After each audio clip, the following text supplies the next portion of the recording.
In 1871, a photograph was taken within the grim walls of the Danvers State Hospital in Massachusetts. The subject, a 9-year-old girl named Catherine Doyle, stares out from the faded image. Her gaze is unnerving, her posture unnaturally stiff, and her expression is one that no child should ever wear. It's a look that defied everything the Victorian medical community believed about the human psyche, and her case remains an unsolved enigma over 150 years later. This haunting picture immortalized one of the most perplexing and unsettling medical mysteries of the 19th century. What afflicted Catherine Doyle cannot be explained by contemporary medicine or psychology, and it may be a truth that will forever elude our grasp. Yet, the story you are about to hear is not merely a medical file. It is a profound journey that challenges the very boundaries of human reality. To truly comprehend Catherine Doyle's ordeal, we must first transport ourselves to the world of 1871. The United States was still grappling with the profound trauma of the Civil War, which had concluded just 6 years prior. Boston was a city in flux, its streets teeming with Irish immigrants who had escaped famine and destitution in their homeland in search of a new beginning. In this era, psychiatric medicine was in its infancy, a time of brutal and primitive practices. Asylums were grim, secluded places where individuals deemed mentally unwell were literally sequestered from society. There was no meaningful comprehension of mental illness, psychological disorders, or child development. Anything that deviated from societal norms was simply imprisoned and forgotten. The Danvers State Hospital, where Catherine would spend the final years of her short life, was one such sinister institution. It was built on land that had once been part of the Salem farms, and thus it carried not only the scars of rudimentary medicine, but also the ominous echoes of America's dark history. The corridors of that place bore silent witness to what we would now consider torture: prolonged cold baths, brutal physical restraints, sensory deprivation, and unethical medical experiments. It was within this oppressive and scientifically limited environment that Catherine Doyle would become one of the most thoroughly documented and profoundly disturbing cases in 19th century psychiatry.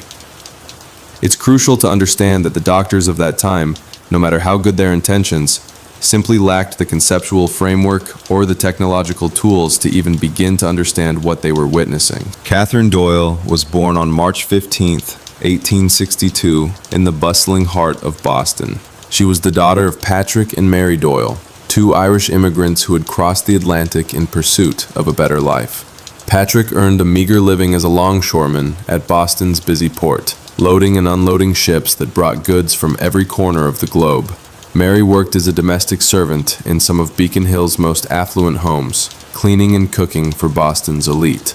The Doyle family lived in a tiny, 2-room apartment in the North End, a predominantly Irish neighborhood where living conditions were difficult, but the community was bonded by a shared Catholic faith and the universal experience of immigration. Young Catherine grew up surrounded by the familiar brogue of older neighbors, the comforting scent of homemade bread from local bakeries, and the rich folk tales her maternal grandmother told about their ancestral home of Old Ireland. According to all available records from family archives and parish documents, Catherine was a completely normal child for the first 7 years of her life. She was a playful, curious, and intelligent girl for her age, but she fell well within the expected boundaries for a child of her social standing and era. She played with the simple rag dolls her mother made for her, helped with minor chores around the house, and attended Sunday Mass at St. Leonard's Church, where she learned her basic prayers in Latin.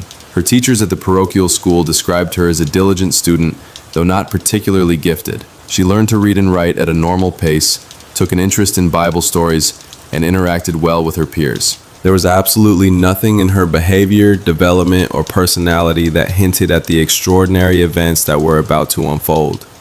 In later interviews with doctors, Mary Doyle consistently emphasized that Catherine was her sweet girl, a loving child who enjoyed helping her in the kitchen and would worry whenever her father came home late from work. Patrick described his daughter as the light of our house, a child who brought a sense of joy and normalcy to a life that was otherwise defined by the hardships of urban poverty. Then, in September 1869, everything changed so dramatically and so suddenly that, even to this day, doctors and researchers continue to debate what truly happened to Catherine Doyle during that fateful month. On the morning of September 14th, 1869, a Tuesday that Mary Doyle would forever remember as the day she lost her daughter, Catherine awoke as a different person. Not physically, her appearance was unchanged. She still had the same round, freckled face, the same curly brown hair, and the same small stature of a 7-year-old girl. But a fundamental shift had occurred in the night, a change that went far beyond her physical form. The first signs were subtle. Catherine woke up later than usual, which was uncharacteristic for a child who had always been a natural early riser. When she finally came down for breakfast, her movements were different, more deliberate, more measured, as if each step was meticulously planned. More unsettling still, she did not greet her parents with the customary, "Good morning, Mommy," and "Good morning, Daddy," that was a staple of their family routine. Instead, Catherine simply sat at the table and stared fixedly at her parents with an expression that Mary would later describe as both empty, but at the same time, very, very old. When Mary asked if she was feeling unwell, Catherine responded, but her voice was altered. It wasn't a dramatic change, but it was noticeable. It had a rougher, more mature quality, as if it came from someone much older. In the weeks that followed, Catherine's transformation became impossible to ignore. She began demonstrating knowledge that a child of her age and social background could not possibly have.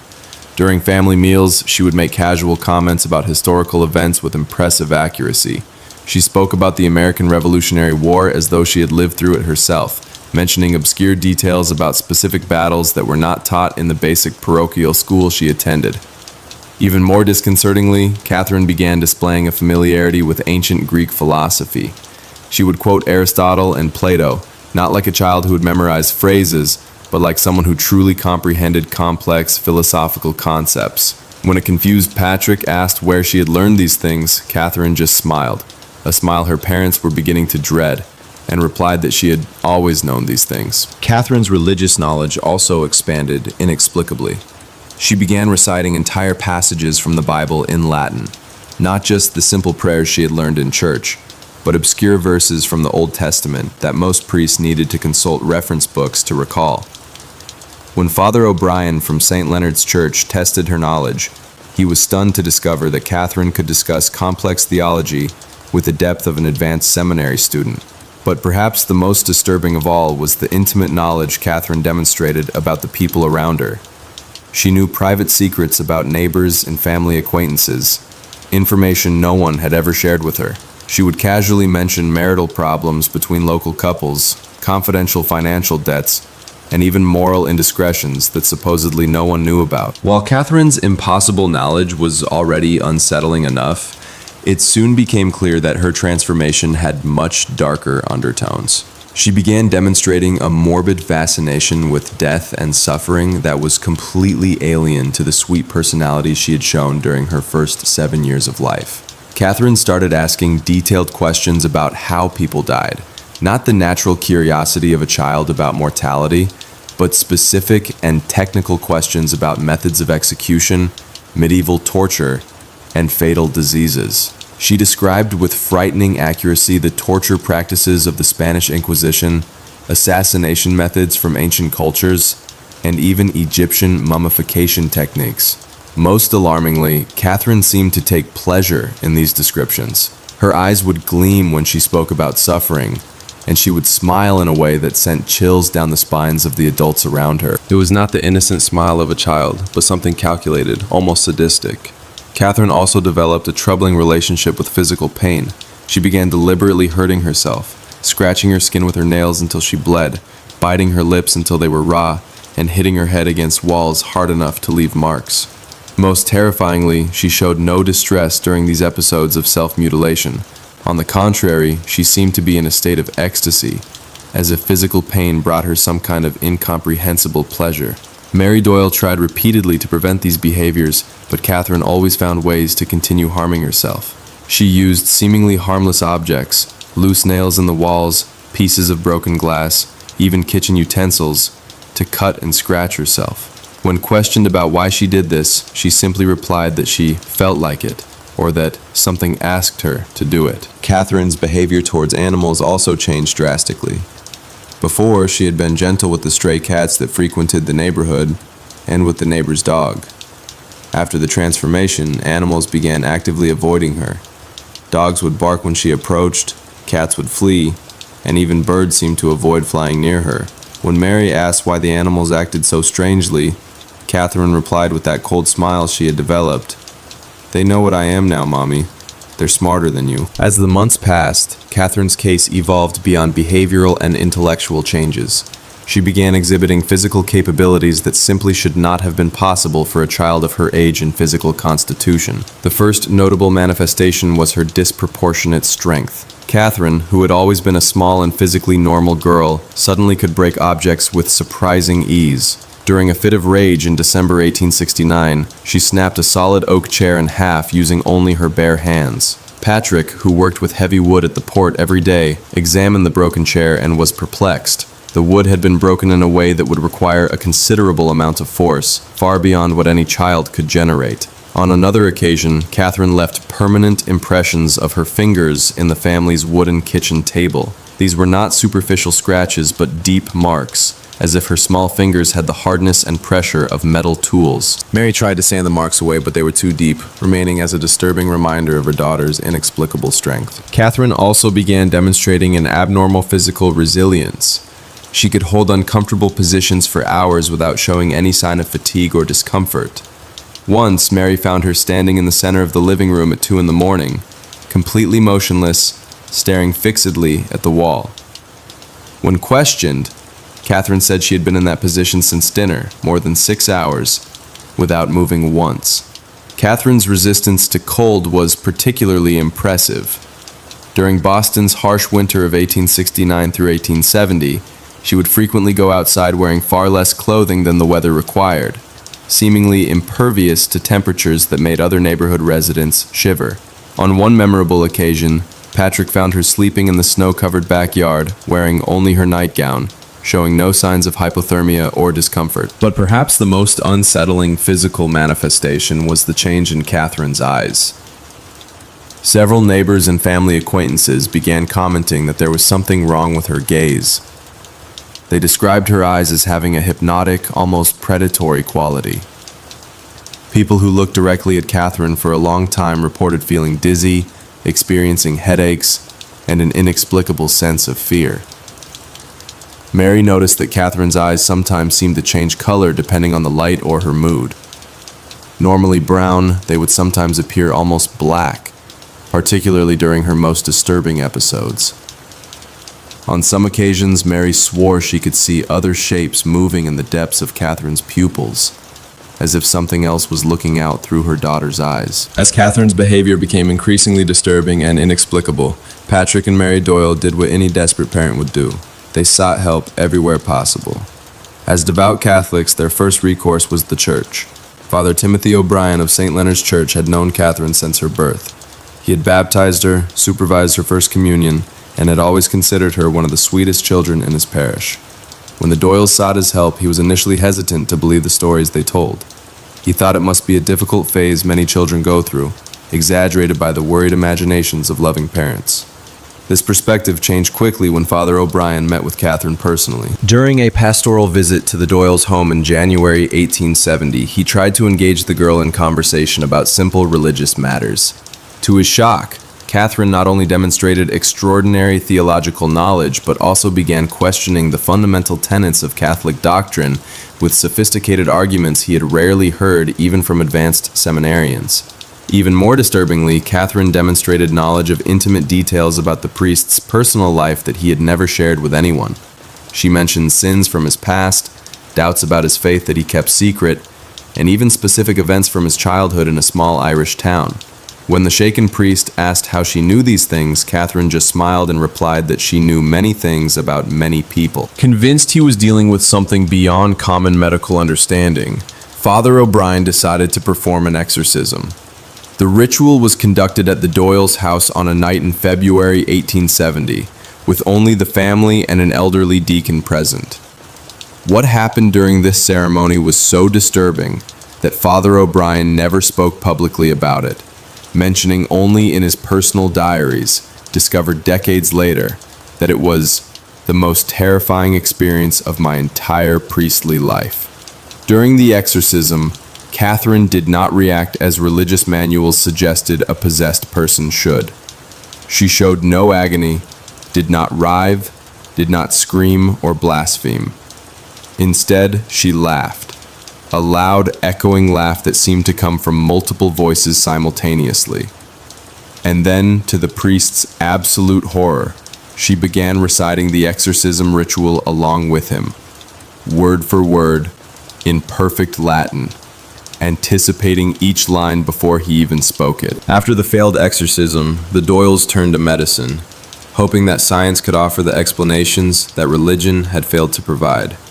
They sought out Dr. Henry Morrison, one of the few Boston doctors who specialized in mental disorders and had studied in Europe, where more advanced psychiatric techniques were being developed. Dr. Morrison was a meticulous man known for his rigorous scientific approach and detailed documentation of clinical cases. When the Doyles sought his help, he initially approached Catherine's case with a healthy professional skepticism, assuming he was dealing with an exceptionally intelligent child who might be suffering from some kind of psychological trauma. This perspective changed drastically during his first sessions with Catherine. The doctor conducted examinations over 2 intensive weeks in February and March of 1870, meticulously documenting every aspect of the girl's behavior and capabilities. His reports, which survive to this day in Boston's historical medical archives, make for truly disturbing reading. Morrison immediately noted that Catherine demonstrated intelligence far superior to average, but it was directed almost exclusively toward morbid and unsettling subjects. She could discuss human anatomy with a precision rivaling medical students, describe rare diseases with exact symptoms, and even suggest medical treatments that were at the very forefront of medicine at the time. During their sessions, Catherine constantly drew and wrote, but her artistic creations were not the flowers, houses, or animals typical of children her age. Instead, she produced detailed images of anatomically correct human skeletons, scenes of death and decomposition, and human figures in positions of extreme agony. Her drawings were technically proficient in a way that should not have been possible for a child without formal artistic training. Dr. Morrison was particularly intrigued by Catherine's writings. She wrote fluently in several languages she had never studied, including Latin, ancient Greek, and even rudimentary Egyptian hieroglyphs. When asked where she had learned these languages, she simply replied that the words came to her when she needed to use them. But what most disturbed Dr. Morrison were Catherine's eyes. In his reports, he wrote extensively about the inexplicable sensation he had when looking directly at her. He described the experience as deeply uncomfortable, comparing it to the feeling of being analyzed by an intelligence much older and more experienced than should exist in such a young mind. The doctor also documented several physical anomalies during his examinations. Catherine's body temperature was consistently lower than normal, but she showed no signs of hypothermia. Her pulse was abnormally slow but regular. More strangely, plants in his office began to wither when Catherine was present for prolonged periods, even when all other environmental conditions remained constant. The event that finally led to Catherine's admission to Danvers Hospital happened on a particularly cold night in February 1870.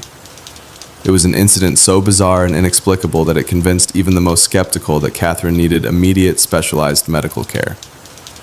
Patrick Doyle awoke at 3 a.m. with a strange feeling that something was wrong. The house was too quiet, and he noticed the air seemed particularly cold even for the height of Boston winter. He got up to check on the family and discovered that Catherine was not in her bed. After searching the entire house without finding her, Patrick looked out the kitchen window and saw a small figure standing in the snow-covered backyard. Catherine was in the center of the yard, completely motionless, wearing only her thin white cotton nightgown. She was in the middle of a snowstorm that had begun during the night, and her body was already partially covered with snow. What shocked Patrick most was Catherine's position. She was standing with her arms extended toward the sky, as if embracing the storm. Her head was tilted back, looking directly at the night sky, and she remained completely still despite the strong winds and heavy snow. Patrick ran outside, expecting to find his daughter in severe hypothermia or worse. But when he reached her, he was stunned to discover that despite having been in the storm for several hours, Catherine was not shivering or showing any signs of discomfort from the cold. Her skin was ice cold to the touch, but she was breathing normally and seemed completely conscious. When Patrick tried to bring her inside, Catherine slowly turned to look at him. What he saw at that moment would haunt him for the rest of his life. Catherine's eyes were completely black, not just dilated pupils, but completely black, as if there were no visible iris or white. And when she spoke, her voice echoed in a way that seemed to come not just from her throat, but from the very air around her.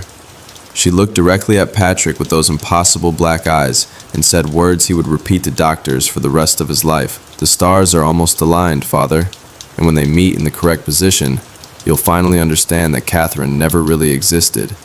She was just preparation for something much more important." The morning after the backyard incident, after a sleepless night and several hours of desperate discussion between Patrick, Mary, Father O'Brien, and Dr. Morrison, the most difficult decision of the Doyles' lives was made. Catherine would be admitted to Danvers State Hospital. The decision was not taken lightly. Everyone involved recognized they were dealing with something beyond their understanding. Father O'Brien admitted that his spiritual resources had proven inadequate.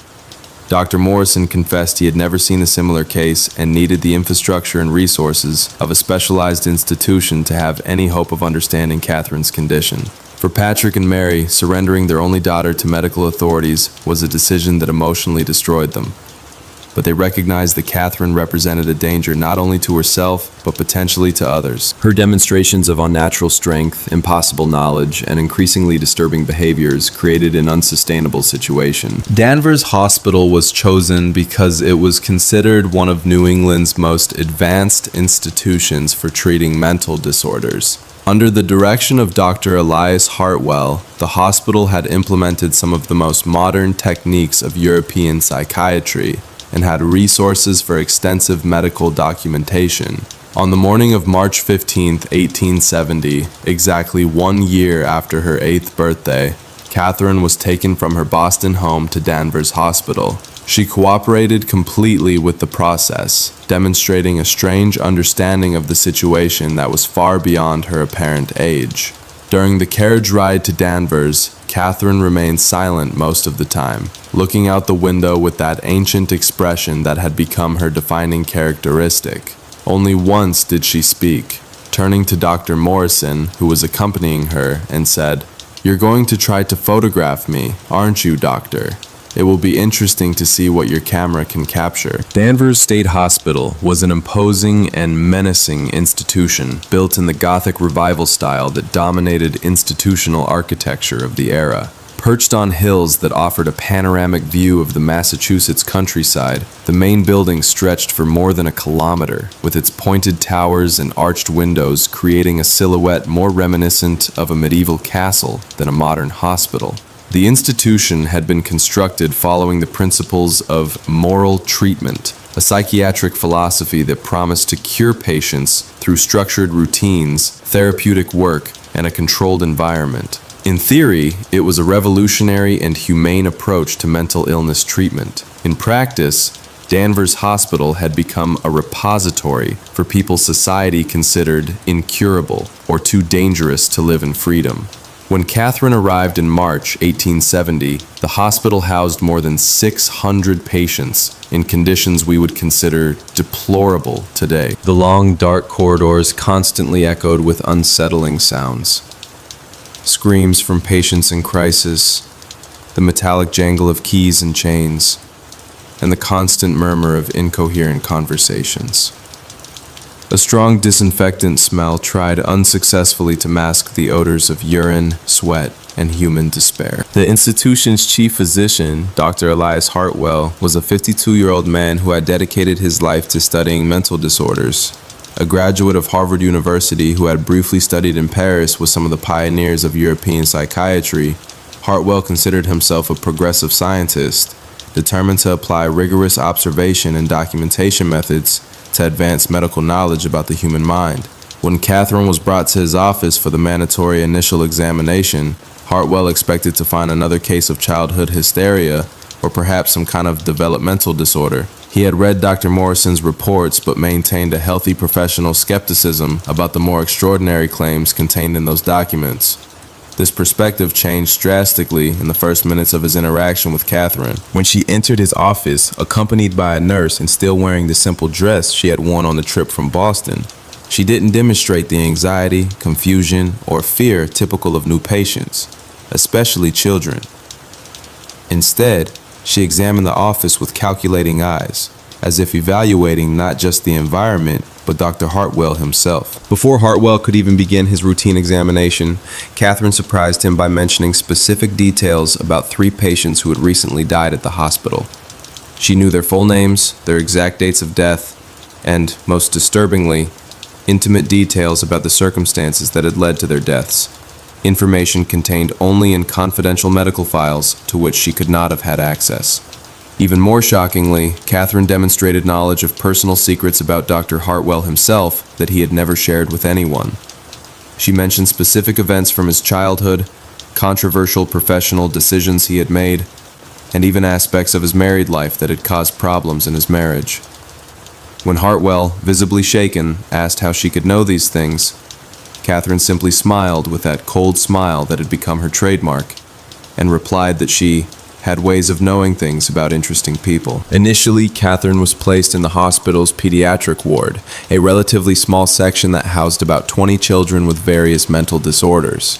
The ward was supervised by Sister Margaret O'Connell, an Irish nun who had worked with disturbed children for more than 15 years and considered herself experienced in dealing with difficult cases. Catherine's presence in the pediatric ward quickly became problematic, but not for the reasons the medical staff initially anticipated. Catherine was not violent with the other children, did not cause obvious disturbances, and generally obeyed the institution's basic rules. The problem was more subtle, and in many ways more disturbing than direct aggressive behavior. Catherine exerted a strange and inexplicable influence over the other children in the ward. Within a week of her arrival, 3 children who had previously been considered relatively stable cases began demonstrating completely new and disturbing behaviors. They stopped participating in usual recreational activities, stopped responding normally to medical staff questions, and spent hours sitting silently, staring fixedly at specific points on the walls, as if they were seeing something adults could not perceive. A 6-year-old girl named Emma Sullivan, who had been admitted due to recurring episodes of night terrors following the traumatic death of her parents in a carriage accident,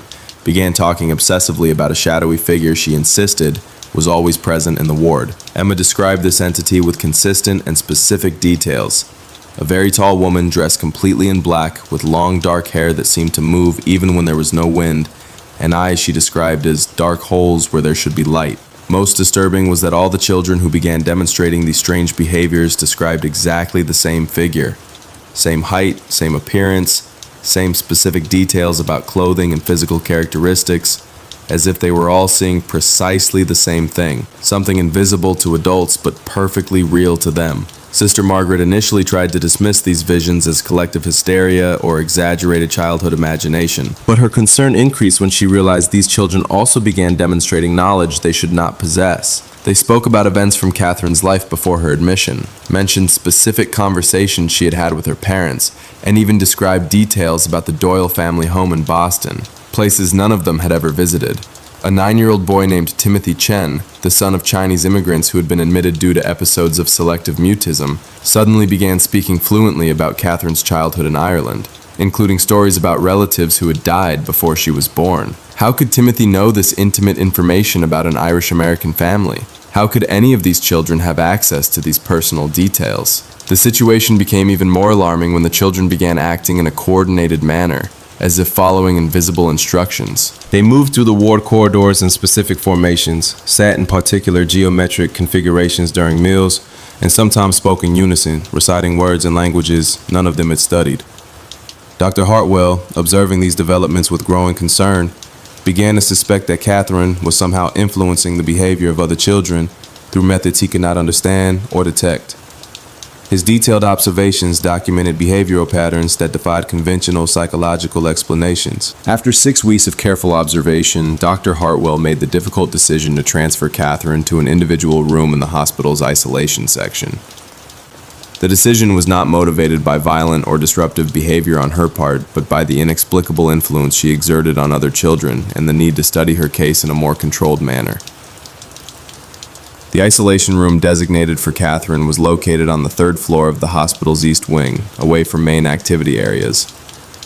It was a Spartan cell, approximately 3 by 4 meters, containing only an iron bed with a thin mattress, a small wooden table, a simple chair, and a metal bucket for personal needs. A single small window protected by iron bars provided limited natural light during the day. The transfer to isolation marked the beginning of a more intensive phase of observation and medical experimentation.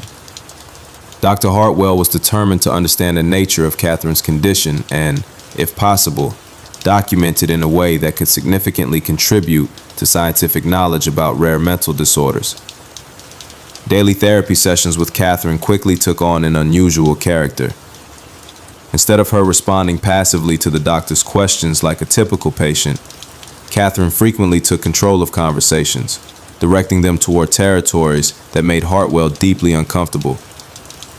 She asked penetrating questions about his personal life, professional motivations, most intimate fears, and deepest insecurities.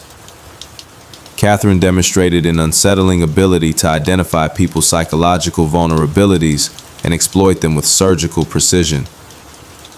During a particularly memorable session in May 1870, she confronted Dr. Hartwell about a traumatic event from his childhood that he had never mentioned to anyone: the accidental drowning of a girl named Sarah Mitchell when they were both 12 years old. Catherine described the incident with details that exactly matched Hartwell's memories, including specific aspects about the weather that day, the exact words that were spoken, and even the feelings of guilt and cowardice that had haunted Hartwell ever since. More disturbing than Catherine's impossible knowledge was the way she used this information. She did not simply reveal secrets, she employed them as precise psychological tools, probing and manipulating the emotions of the people around her. During her sessions with Hartwell, she managed to make him question not only his professional competence, but also his personal sanity. Dr. Hartwell began meticulously documenting other anomalous phenomena associated with Catherine's presence.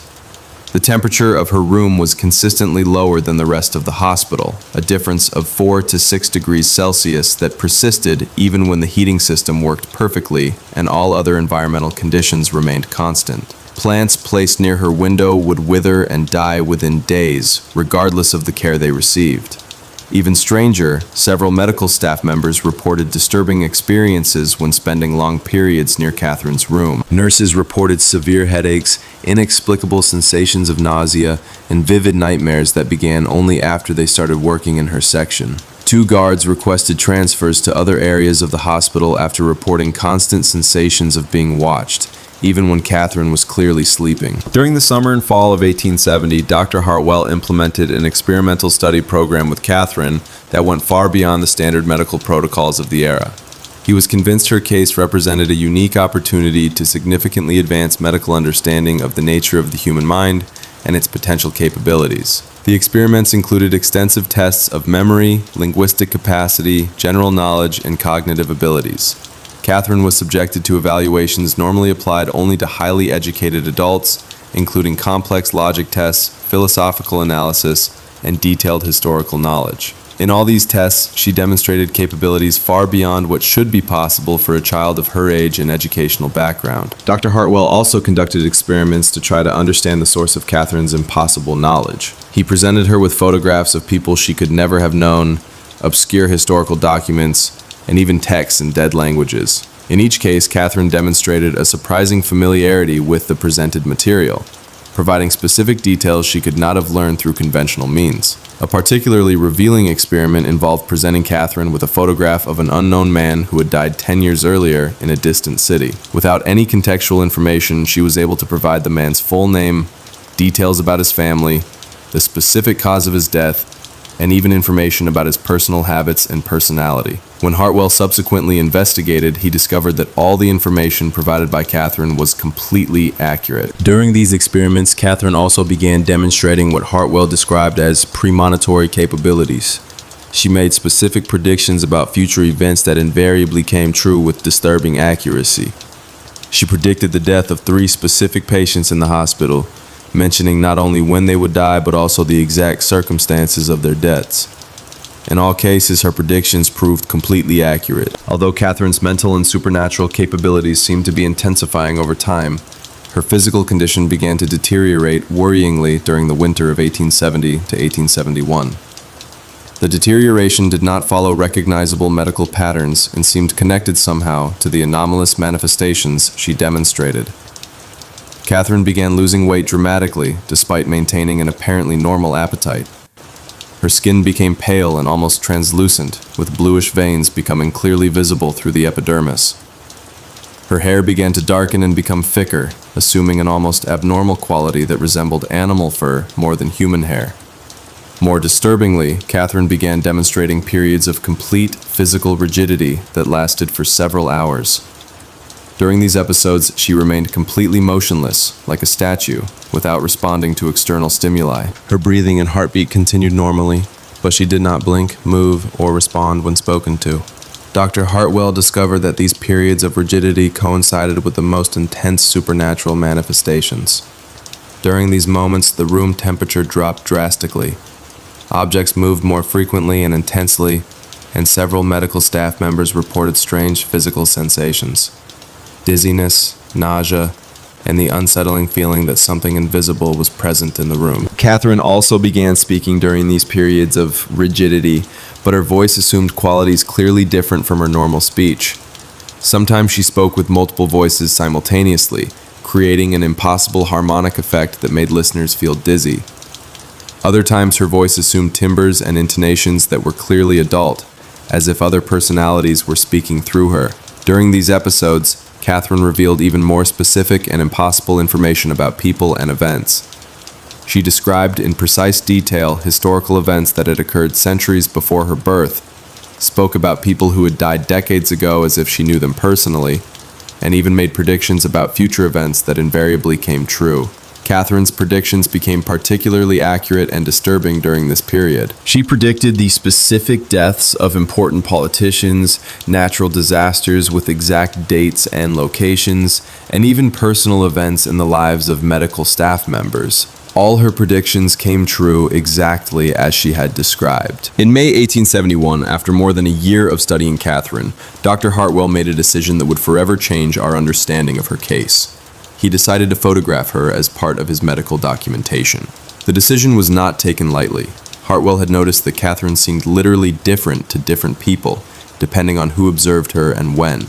Some medical staff members described her as an apparently normal girl, perhaps a little pale and thin, but physically unremarkable. Others saw something deeply disturbing in her appearance, an indefinable quality that left them deeply uncomfortable and anxious. Hartwell himself had experienced this perceptual variability. On some occasions, Catherine seemed exactly what she was, a 9-year-old girl, albeit an exceptionally intelligent and disturbed one. On other occasions, especially during her periods of rigidity or when she demonstrated her most extraordinary capabilities, there was something in her appearance that made him feel as if he were looking at something much older and more powerful than a human child. Hartwell hoped a photograph could objectively capture Catherine's real appearance, providing consistent visual evidence that could be studied, analyzed, and compared over time.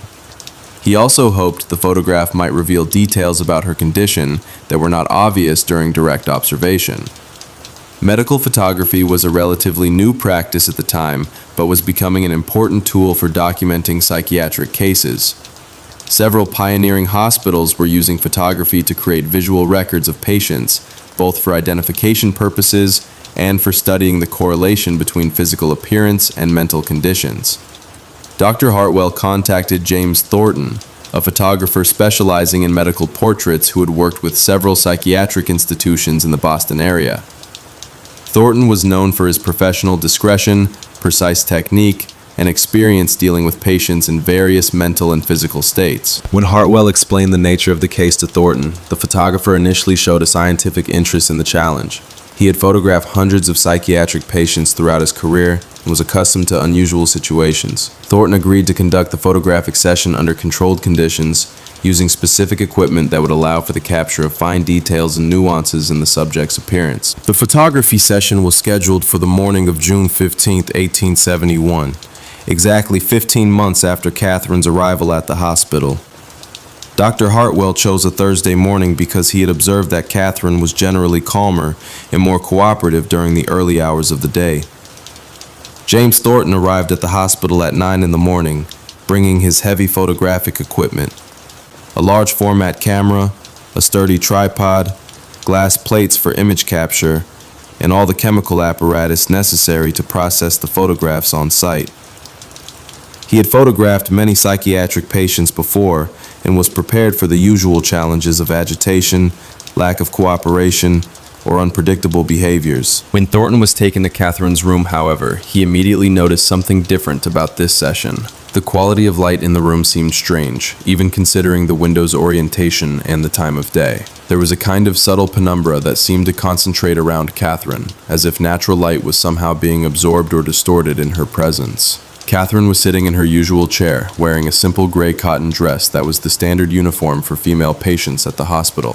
She watched Thornton set up his equipment with obvious interest, but without the typical curiosity of a child. Instead, she seemed to be evaluating both the photographer and his instruments with an understanding that suggested prior familiarity with the process. Throughout the preparation period, which lasted approximately 30 minutes, Catherine remained completely motionless and silent. Thornton noted that she seemed to know exactly where to look and how to position herself before he even gave instructions, as if she intuitively understood the technical requirements of photography. When Thornton was finally ready to take the photograph, he made final adjustments to his camera and instructed Catherine to look directly at the lens. It was at this moment that something extraordinary happened, something Thornton would later describe as the most disturbing experience of my entire professional career. The exact moment Catherine directed her gaze toward the camera, Thornton felt an intense physical sensation, as if something invisible had passed through him. The room temperature dropped drastically and instantly, making him shiver involuntarily. More strangely, he had the clear sensation that he was not just photographing Catherine, but something much larger and more complex that was somehow connected to her or working through her. Thornton activated his camera shutter, exposing the glass plate for approximately 15 seconds. The time needed to capture a clear image with the era's technology. During those 15 seconds, he maintained eye contact with Catherine and experienced what he later described as the sensation of being photographed by her while simultaneously photographing her. Immediately after the exposure, Thornton processed the photographic plate using the improvised laboratory he had established in an adjacent room. The photographic development process at the time required careful manipulation of dangerous chemicals and precise timing. But Thornton was experienced and confident in his technique.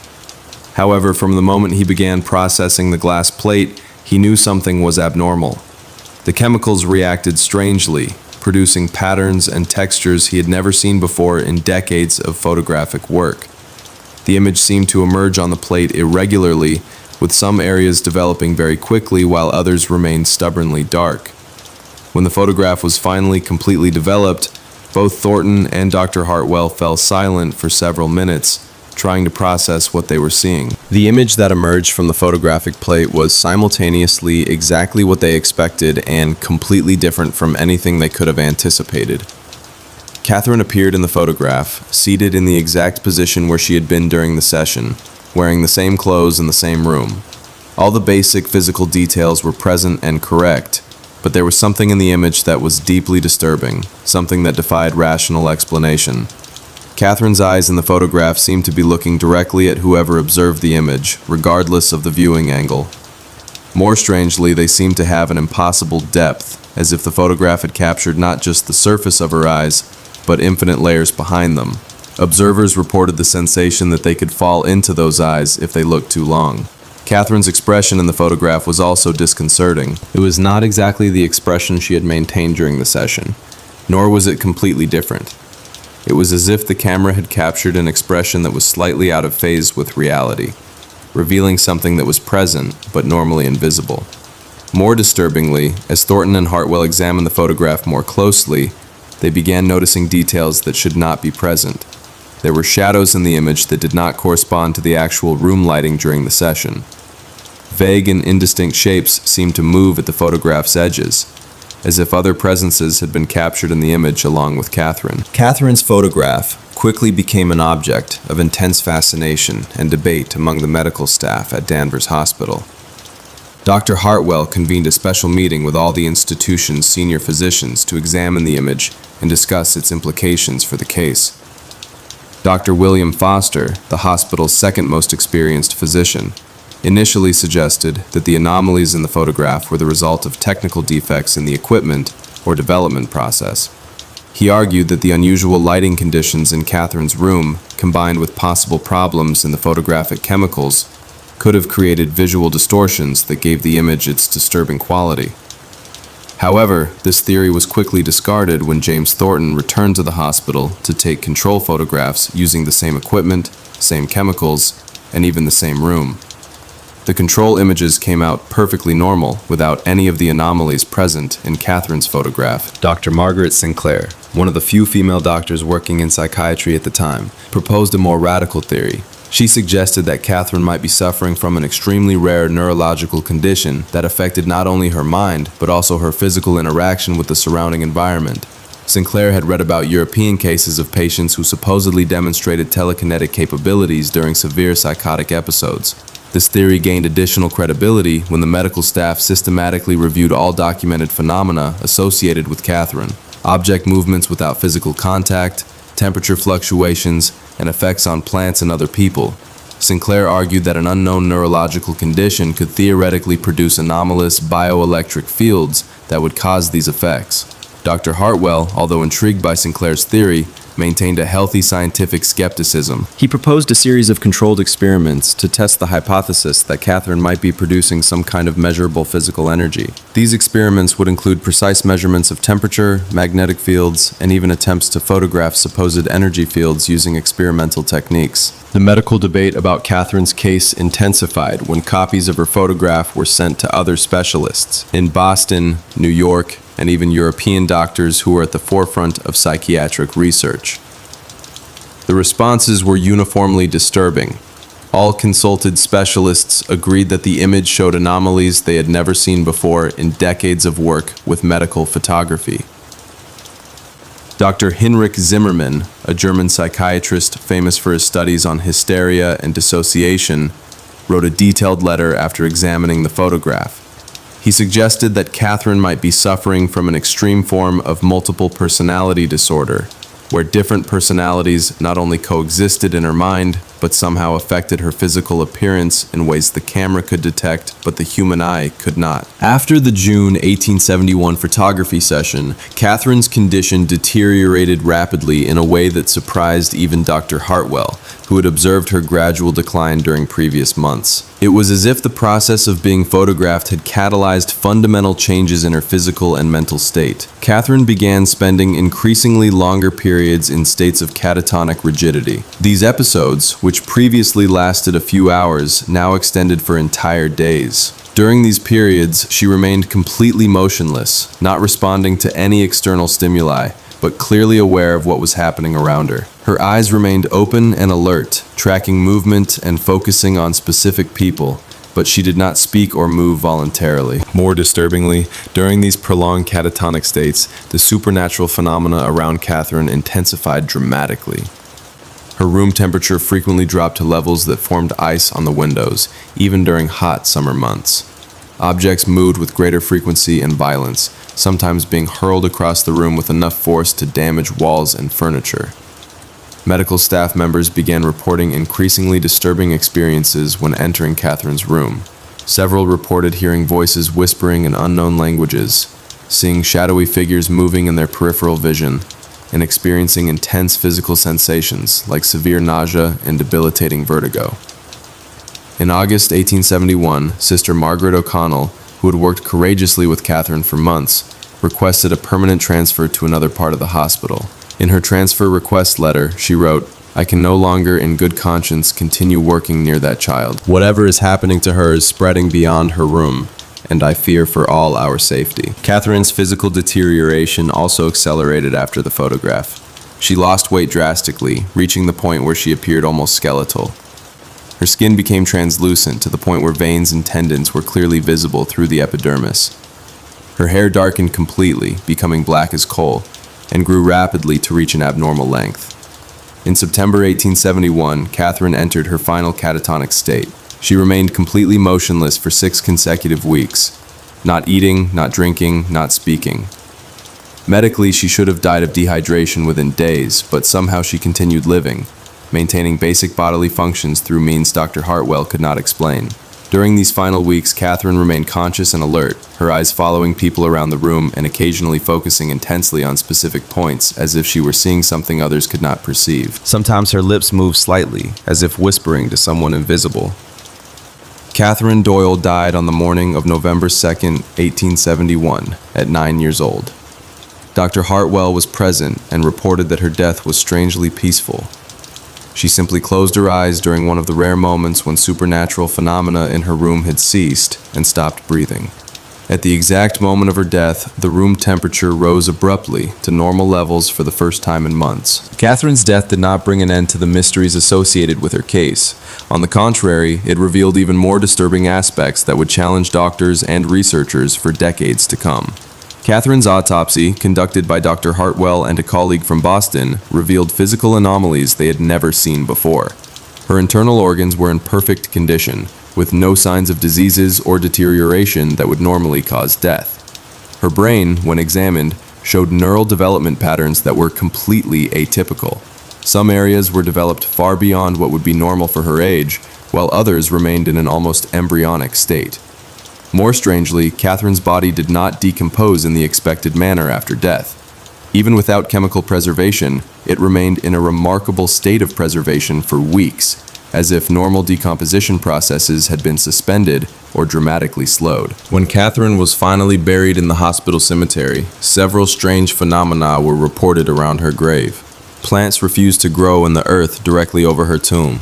The temperature in the area remained consistently lower than the surroundings, and cemetery visitors frequently reported uncomfortable sensations when passing near the location. Dr. Hartwell continued studying Catherine's case for the rest of his career, publishing several academic monographs on his observations. His writings became required reading in psychiatric circles, not necessarily because they offered answers, but because they documented phenomena that completely challenged the medical paradigms of the time. Catherine's photograph became one of the most studied and debated medical documents of the 19th century. Copies were sent to universities and medical institutions throughout Europe and America, where specialists unsuccessfully attempted to explain its visual anomalies. Various theories were proposed, from technical defects to rare optical phenomena, but none could fully explain why the image had the powerful psychological effect it had on whoever observed it. Decades after Catherine's death, researchers continued visiting Danvers Hospital's archives to study her case.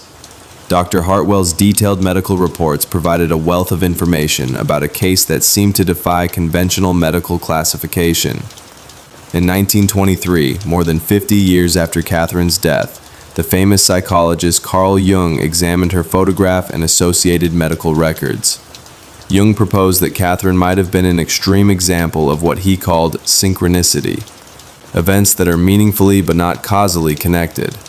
He suggested she might have been a focal point where normally separate psychic realities converged in a visible way. In light of modern medical and psychological knowledge, Catherine Doyle's case presents fascinating interpretive possibilities that were not available to 19th century doctors. Contemporary researchers who have studied her medical records have proposed various theories attempting to explain her symptoms within current scientific frameworks. One prominent theory suggests Catherine might have suffered from an extremely rare form of temporal lobe epilepsy, specifically a variant affecting brain areas responsible for memory, language, and temporal perception. This condition could theoretically explain her impossible knowledge through extreme cryptomnesia, the ability to access memories that were acquired but not consciously processed. Dr. Sarah Chen, a Harvard University neurobiologist who has extensively studied the case, proposed that Catherine might have had a neurological condition allowing anomalous access to environmental information. Chen suggests certain rare conditions can allow patients to unconsciously process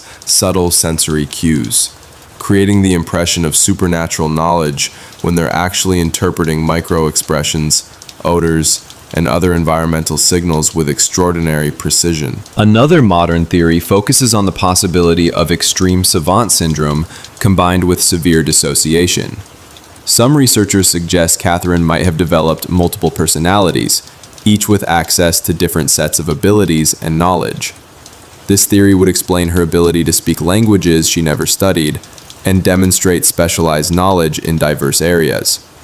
However, even the most sophisticated theories struggle to completely explain the physical aspects of Catherine's case. The temperature phenomena, object movements, and effects on photographic equipment continue to defy conventional scientific explanation. Some modern researchers suggest Catherine might have suffered from an extreme form of what we now call highly sensitive person syndrome, combined with possible bioelectric anomalies. This theory proposes that certain people can produce anomalous electromagnetic fields that affect electronic equipment and even ambient temperature. Catherine Doyle's case left a lasting impact not only on psychiatric medicine, but also on popular culture and paranormal studies. Her story became one of the most documented and debated historical medical cases, influencing generations of researchers and inspiring countless investigations into the limits of human experience. Dr. Hartwell's detailed records established a standard for medical documentation of anomalous cases that continues to be used today.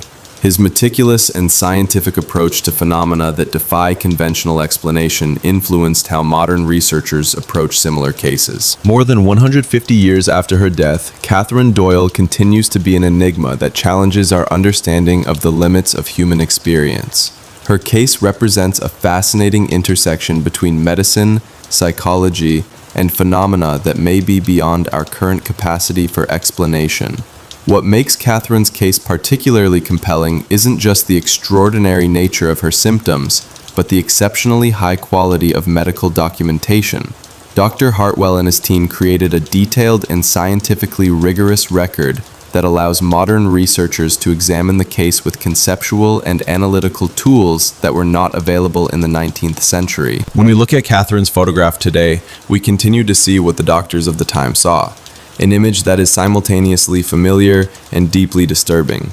Her eyes seem to contain an intelligence and experience that transcend her apparent age, and her expression suggests knowledge that a 9-year-old child should not possess. Modern theories offer partial explanations for various aspects of her case, but no single theory can completely explain the totality of documented phenomena.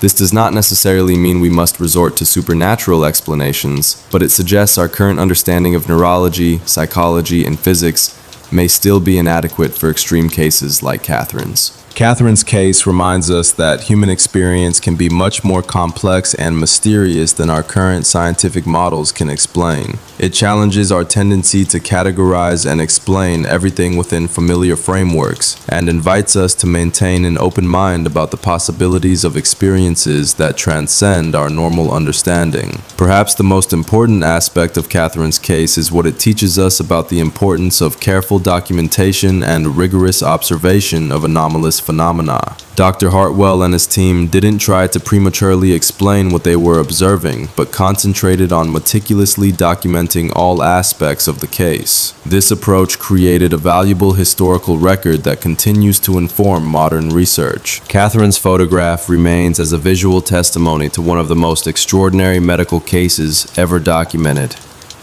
Each time we look at this image, we are confronted with fundamental questions about the nature of reality, the limits of human experience, and the mysteries that still await discovery in the depths of the human mind.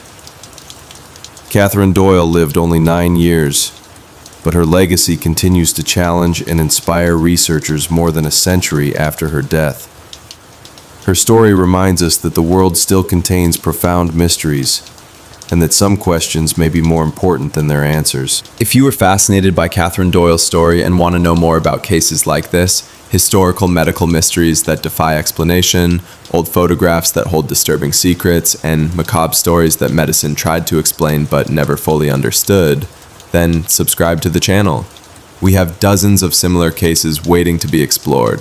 19th century patients who demonstrated impossible capabilities, medical photographs that captured more than they should have, and historical mysteries that remain unanswered to this day.